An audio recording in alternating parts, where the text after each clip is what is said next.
হাসির রাজা, জ্ঞানের রাজা, রসিক রাজা। ৭৭ আর এই গিয়ে ৭৮। মোটে ৭৮। এর চেয়ে বেশি তো নবাবের দেহরক্ষীর কাছে থাকে। দূর দূর দূর দূর। অনেকদিন মহারাজকে হাত করে মোহর নেওয়া হয়নি, কিছু একটা করতেই হবে।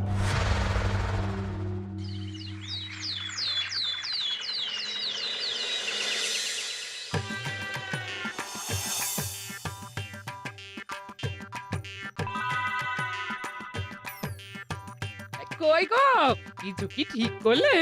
রাজকুমারের জন্মদিনে কি উপহার দেবে? হ্যাঁ গো, পেয়েছি, এই দেখো।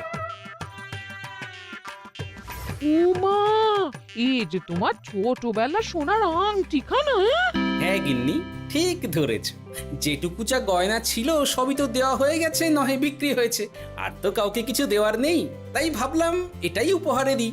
সে ভালো ভেবেছো। বেশ, আসি তাহলে, ওদিকে সবার দেরি হয়ে যাচ্ছে গিন্নি।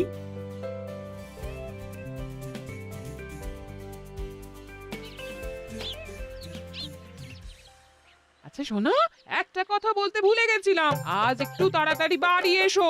শাড়িওয়ালাকে আসতে বলেছি দুপুরে। আবার শাড়িওয়ালা কেন?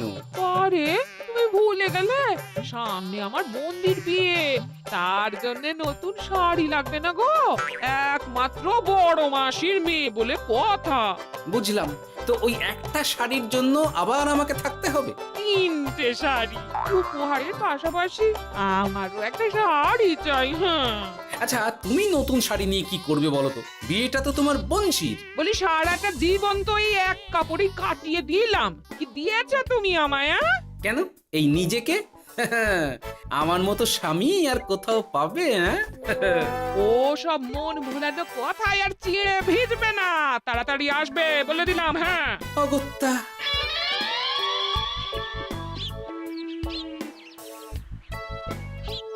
দূর, গিন্নিরও যত কথা সব বেরোনোর সময়। আবার তাড়াতাড়ি ফিরেও আসতে হবে শাড়ির জন্য। দেখি মহারাজকে বলি অগ্রিম বেতনের জন্য, না হলে তো শাড়ি কেনা যাবে না। তাও একটা হলে হতো, কিন্তু এনাকেও দিতে হবে। আসলে সত্যিই তো, গিন্নি আমার কত যত্ন আত্তি করে, কিন্তু তাকে আজ পর্যন্ত তেমন কিছু উপহার দিতে পারিনি। না, গিয়ে বলি।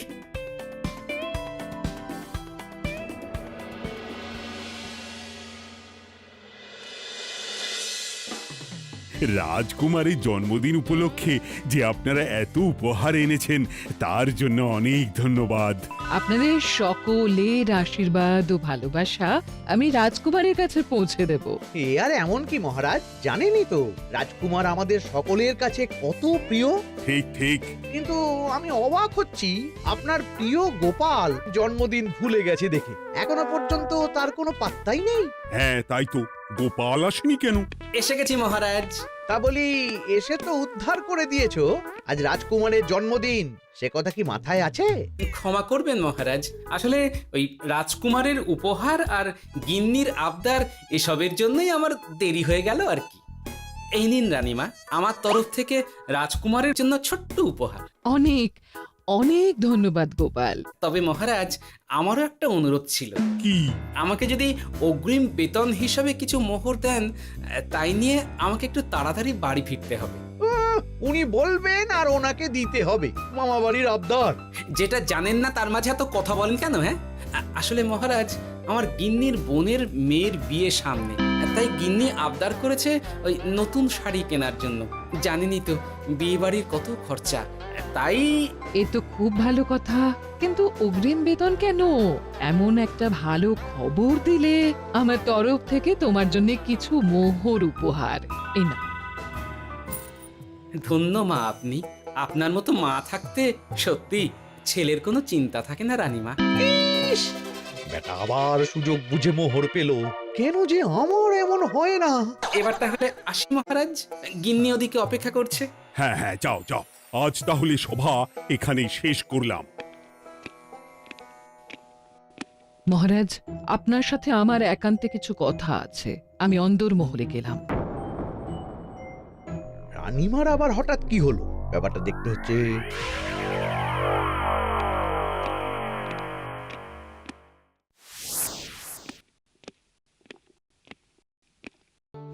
আজ আমি বুঝতে পারছি আপনি আমাকে একদম ভালোবাসেন না মহারাজ। ও কি কথা বলছো রানী? একদম ঠিক বলছি। নিজের গিন্নির আবদার মেটানোর জন্য গোপাল কত ভাবে, নতুন শাড়ি কিনে দেওয়ার জন্য অগ্রিম বেতন অব্দি চাইলো, আর আপনি? আমি তো রাজা, আমি কেন বেতন চাইবো? সেটাই তো, রাজা হয়েও আপনি কখনো এমন কিচ্ছু করেননি, কিচ্ছু না। আহা, রাগ করে না। আমি তোমাকে সব থেকে সুন্দর শাড়ি উপহার দেব, একেবারে সোনার সুতোর কাজ করা মুক্ত বসানো শাড়ি। এমন শাড়ি কেউ কখনো দেখেনি। ও মা, সত্যি? আচ্ছা, এই ব্যাপার। গোপালের কথা শুনে এবার মহারাজ ও রানীমাকে উপহার দেবে? ধুর, আমারই ভাগ্যটা খারাপ।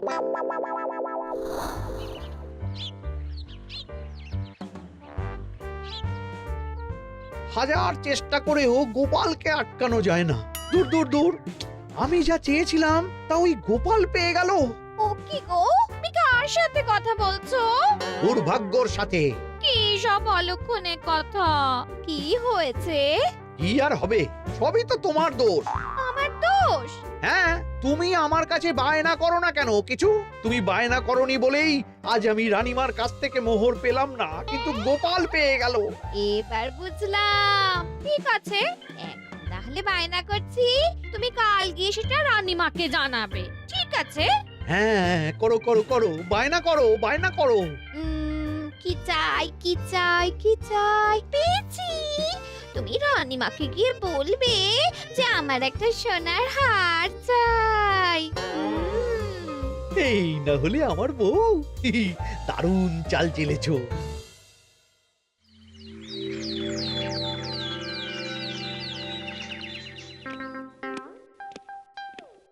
কি গো মন্ত্রী, আজ যে তুমি দেরি করলে বড়।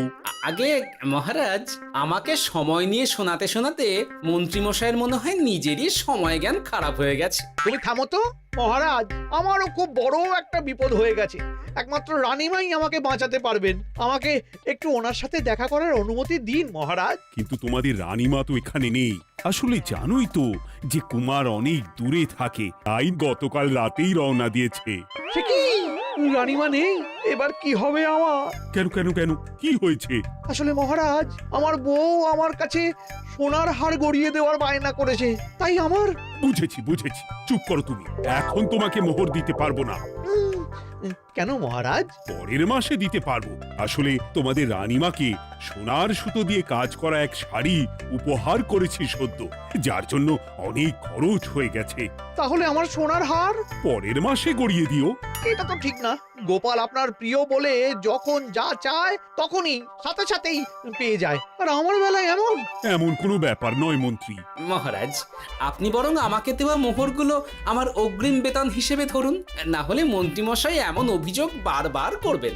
আহা গোপাল, তোমাকে তো স্বয়ং রানীমা উপহার দিয়েছেন, এসব কিছু করতে হবে না। যেমন আছে তেমনই থাক। ঠিক আছে, আমিও দেখে নেব পরে। কি দেখে নেবে মন্ত্রী?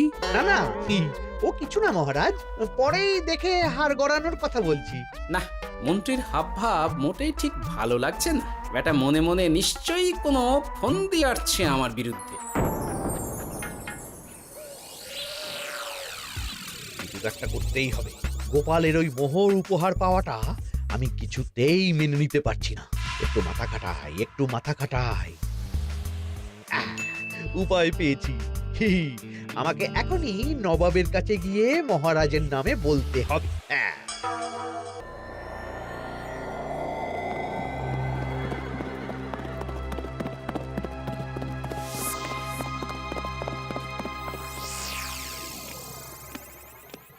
প্রণাম নবাব বাহাদুর।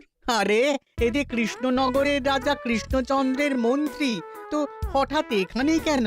আমি নবাব বাহাদুরকে আন্তরিক ধন্যবাদ জানাতে এসেছি। কিসের জন্য? এই যে আমরা খুব খুশি রাজা কৃষ্ণচন্দ্রের মতো একজন শক্তিশালী রাজা পেয়ে। শুধু সামরিক বলেই নয়, আর্থিক, সামাজিক, রাজনৈতিক সব দিক থেকে। আর এটা সম্ভব হয়েছে আপনার মতো একজন নবাবের মহারাজের ওপর কৃপা দৃষ্টির জন্য। বলতেটা কি চাইছো তুমি? তেমন কিছুই না, আপনার গুণগান করছি। নইলে আপনিই বলুন না, আমাদের মহারাজ কখনো সোনার সুতোয় বোনা মুক্তোর কাজ করা শাড়ি কিনে রানীমাকে উপহার দিতে পারে? কি সোনার শাড়ি? হ্যাঁ, এমন দামি শাড়ি যা হয়তো নবাবের কাছেও নেই। ঠিক আছে ঠিক আছে, তুমি এখন আসতে পারো। আর শোনো, আমি তোমাদের রাজ্য পরিদর্শনের জন্য লোক পাঠাবো। কবে কখন সেটা কাল তোমাদের সূচনা পাঠিয়ে দেবো, কেমন? তো ঠিক জায়গাতেই আগুনটা ধরিয়েছি মনে হচ্ছে। বেশ, ব্যাপারটা আমার মোটেই ঠিক লাগছে না উজির। কৃষ্ণচন্দ্রর মতো এক সামান্য রাজা এত দামি শাড়ি কিনলো কি করে? কালো বাজারি করছে না তো? আমিও একই কথা ভাবছিলাম হুজুর। এক কাজ করো, কালকে কৃষ্ণনগরে খবর পাঠাও। 2 দিন পর রাজকার্য পরিদর্শনের জন্য তুমি সেখানে যাবে। সব খতিয়ে দেখবে, আর কিছু বেগতিক বা গরমিল দেখলে সেটা বাজেয়াপ্ত করে নেবে, কেমন? আজ্ঞে হুজুর।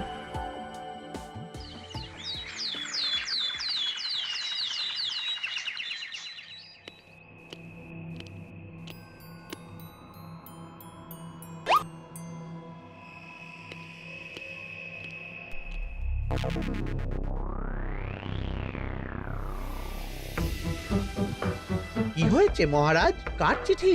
নবাবের রাজকার্য পরিদর্শনের জন্য লোক পাঠাবে 2 দিন পর। এতে চিন্তার কি আছে মহারাজ? চিন্তার বিষয় আছে। নবাব আমার রাজকোষের হিসাবও মিলিয়ে দেখতে চায়। কোনো একটা ভাবে নবাবের কানে আমার সোনার শাড়ি কেনার কথাটা চলে গেছে, তাই সন্দেহ করছে। সে কি কাণ্ড! নবাবকে তো চিনি, ভুল ধরার কোনো সুযোগ ছাড়বে না। আর চিঠিতে পরিষ্কার লিখে দিয়েছে, হিসেবের একটু এদিক ওদিক হলেই সে সব বাজেয়াপ্ত করে নেবে। হায় কপাল, এ সব হয়েছে গোপালের জন্য। অমনি শুরু করে দিলেন। আচ্ছা, আমি আবার কি করেছি বলুন তো? তুমিই তো করেছো। সেদিন যদি তুমি তোমার গিন্নির শাড়ি কেনার কথাটা রানীমার কানে না তুলতে, তাহলে রানীমাও মহারাজের কাছে শাড়ির জন্য বায়না করতেন না, মহারাজও সোনার শাড়ি কিনতেন না, আর নবাবও জানতে পারতেন না। একদম ঠিক কথা বলেছ মন্ত্রী, সব দোষ তোমার গোপাল। মহারাজ, আপনি এমন বলছেন? হ্যাঁ বলছি, কারণ এটাই হয়েছে। দুশ্চিন্তায় এখন মাথা খারাপ হয়ে যাচ্ছে আমার। আমি জানি না তোমার জন্য আজ অব্দি এমন বিপদে কবে পড়েছি। এবার তোমাকেই এখান থেকে বেরোনোর উপায় বের করতে হবে। আর যদি তা না করতে পারো, তাহলে আজ পর্যন্ত তোমাকে যত মোহর উপহার দেওয়া হয়েছে সেই সব উপহারের মোহর ফেরত দিতে হবে। সব মোহর যে প্রায় খরচ হয়ে গেছে মহারাজ, আবার আমি কোথা থেকে পাবো? সেটা তুমি জানো।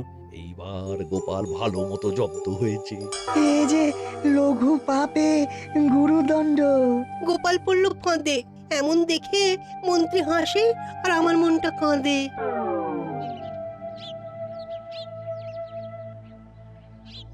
এখানে বসে কি করছো গো গিন্নি? এসে পড়েছ? ওমা, তোমার মুখটা এমন শুকনো দেখাচ্ছে কেন? আর বলো না, এই হিসেবের ঠেলায় সবকিছু বেহিসাবি হয়ে যাচ্ছে একেবারে। আচ্ছা, তুমি কি করছিলে ওই রসিদগুলো নিয়ে?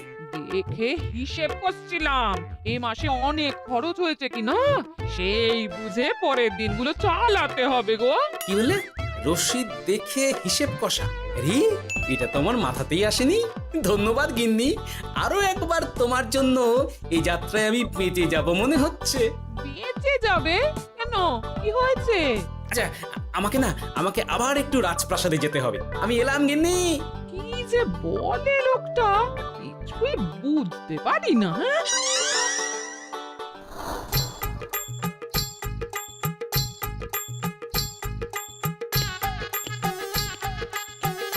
আসতে পারি মহারাজ? এ কি গোপাল, তুমি? আর কোনো চিন্তা নেই মহারাজ, নবাবকে হিসেব বোঝানোর উপায় পেয়ে গেছি। কি বলছো? কি উপায়? এই দুদিনে আপনি শুধু সকল প্রজাদের কাছ থেকে পুরনো রসিদ সংগ্রহ করুন, তাহলেই কেল্লা ফতে। তাই নাকি? আর নয়তো কি? তবে এ ব্যাপারে মন্ত্রী মশাইকে কিন্তু কিচ্ছু জানতে দেওয়া যাবে না। শুধু আমি যা বলছি তাই করুন মহারাজ। সে তো বুঝলাম, কিন্তু প্রজাদের থেকে পুরনো রসিদ সংগ্রহের কথা ঘোষণা করলেই মন্ত্রী এমনি জানতে পেরে যাবে। চিন্তা করবেন না মহারাজ, আমার কাছে এটারও উপায় আছে। আপনি শুধু খেয়াল রাখবেন যাতে এই কথা 5 কান না হয়। বাকিটা ভরসা রাখুন, কৃষ্ণনগরের একটা ঘাসও নবাব বাজেয়াপ্ত করতে পারবে না।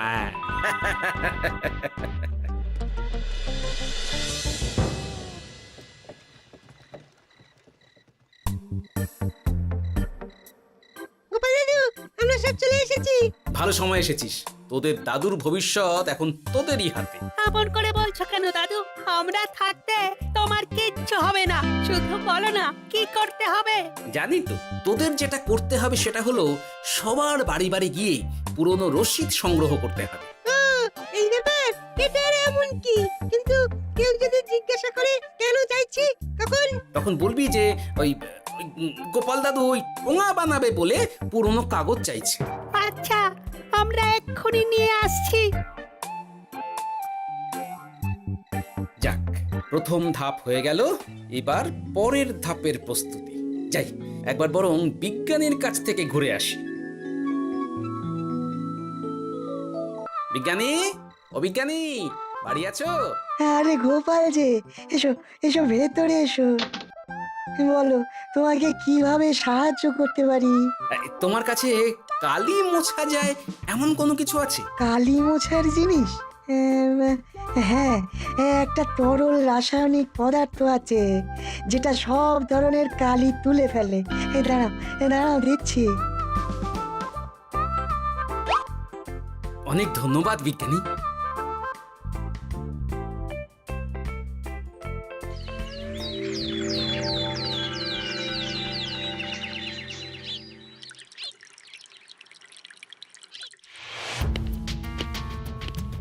আসুন আসুন, আপনার জন্যই তো অপেক্ষা করছিলাম। তাই নাকি?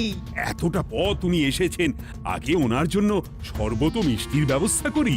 এই যে মহারাজ, আমি জল মিষ্টির ব্যবস্থা করে এনেছি, এটাও সাথে নিন। এটা কি?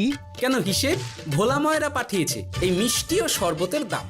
এর মধ্যে এই কাজের সাথে যুক্ত ভোলা ময়রা আর তার পরিচারকের পারিশ্রমিকও যুক্ত আছে। হ্যাঁ, আসলে আমাদের মহারাজ তো প্রতিদিনের খরচ খুব হিসেব করে চলেন, তাই।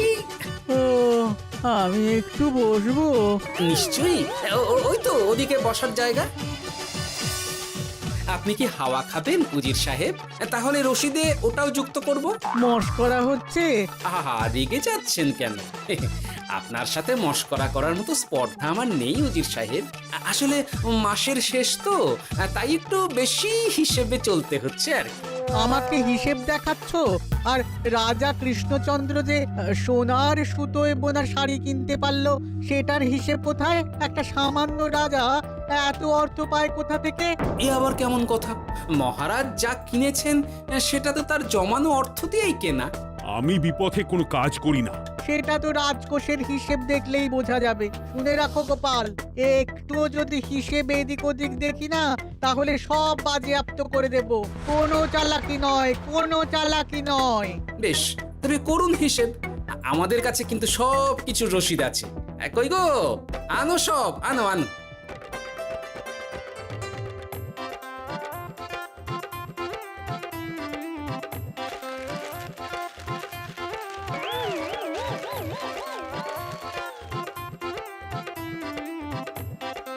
হ্যাঁ, এত রসিদ? আপনি বরং নিশ্চিন্তে হিসেব কষে নিন, আমরা আসি।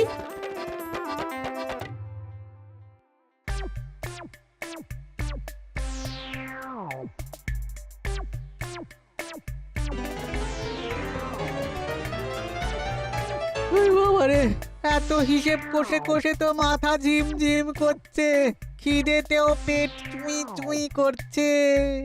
আপনার হিসেব কত দূর উজির সাহেব? আমাকে এখান থেকে নিয়ে চলো গোপাল, আমি আর পারছি না। ও কি, অঙ্ক কষে কষে তো আপনার সব শক্তি শেষ হয়ে গেছে দেখছি। আচ্ছা চলুন চলুন চলুন, কিছু মুখে দিয়ে দিন, তাহলেই শক্তি আসবে। তাই চলো।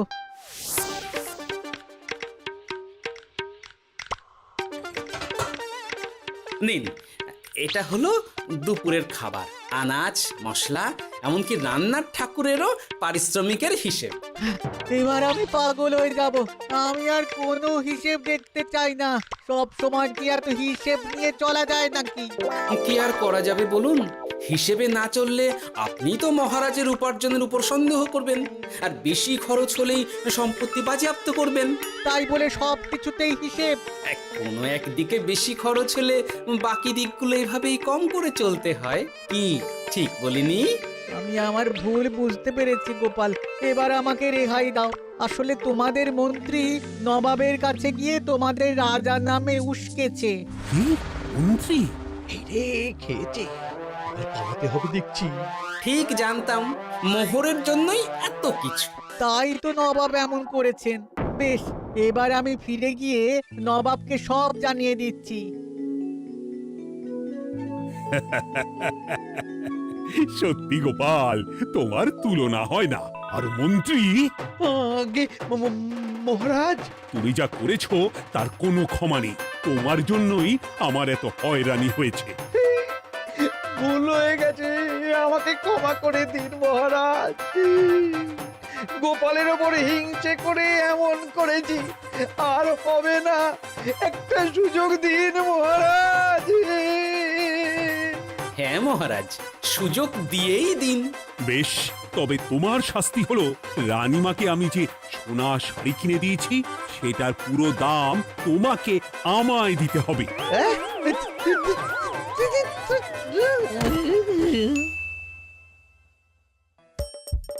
হাসির রাজা জ্ঞানের রাজা রসিক রাজা গোপাল ভাঁড়।